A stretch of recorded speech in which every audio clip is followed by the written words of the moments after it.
সে যে পেশেন্টগুলো নিয়ে আসতো সেই পেশেন্টগুলো প্রথমে এনে কোনো একটা কেমিক্যাল দিয়ে সে ব্লক তৈরি করতো, আর ওই ভদ্রলোক কান্না স্বীকার করতো। তখন এই কান্নার মানবিকতা দেখে মানুষ পরদিন কন্টেন্টে তাদের যে অ্যাকাউন্টগুলোতে টাকা পাঠানোর চেষ্টা করতো। দ্বিতীয়বারও সে ব্লক করতো যে তার চিকিৎসা লাগবে, সেখানেও 20-25 লাখ টাকা আসতো। একটা মানুষকে যে ব্লক করার পরে 2-3 বার কন্টেন্ট আপলোড করলে যে ডোনেশনগুলো আসতো, তার 1,82,00,000 ফলোয়ার 5টা পেজে। 20 টাকা করে আসলে আপনার 20টা ভিউ যদি হয়, 20 লাখ ভিউ যদি হয়, তা 40 লক্ষ টাকা চলে আসে। তার পিছনে কি আপনি 2 লাখ টাকা হসপিটালে অ্যাডমিট করে কি চিকিৎসা করাতে পারেন না? তাকে স্বাভাবিকভাবে সুস্থ করে। তার বিরুদ্ধে এখন বড় যেটা আপনাদের মাঝে কিডনির জায়গাটা, 3 দিন পরে সে পেশেন্টটা হসপিটালে না নিয়ে আপনি এখানে কি চিকিৎসা দিচ্ছেন? সে বলে চিকিৎসা দেই না, আমি সেবা দিই, খাওয়াই দাওয়াই।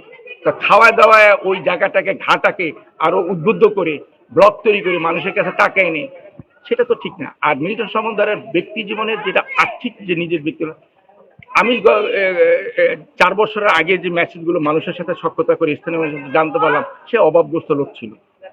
এখন তার প্রতি কার্টুন লাগে অরেঞ্জ সিগারেট, প্রতি 2200 টাকার দামে সে পরে শর্ট পরে।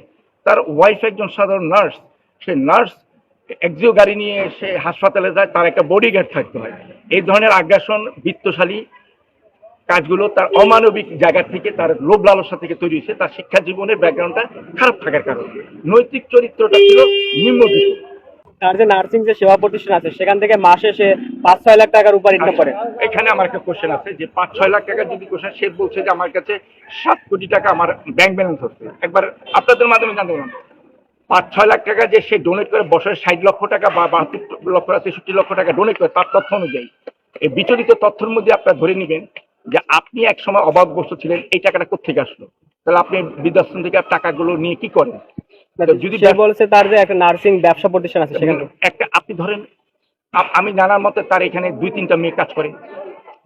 6 লক্ষ টাকা যদি নার্সিং এর জায়গায় দিতে হয়, তার এখানে যদি ডোনেট করতে হয়, তাহলে প্রতি নার্স থেকে তার 20,000 টাকা করে আদায় করতে হবে। 60টা নার্স লাগবে, তাকেও তো 10,000 টাকা দিতে হবে মাসে।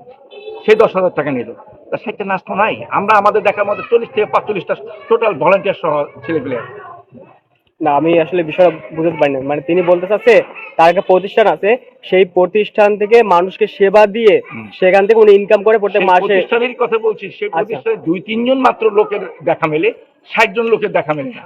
কোন প্রতিষ্ঠান চালাতে হলে প্রতি মাসে 6 লক্ষ টাকা দিতে হলে 60 জন তার নার্স লাগবে।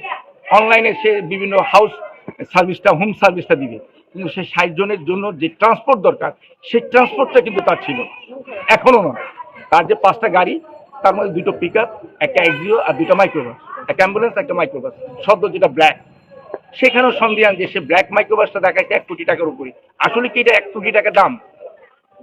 এটা তাও না, এটা তো তদন্তকারী সংস্থা বের করবে।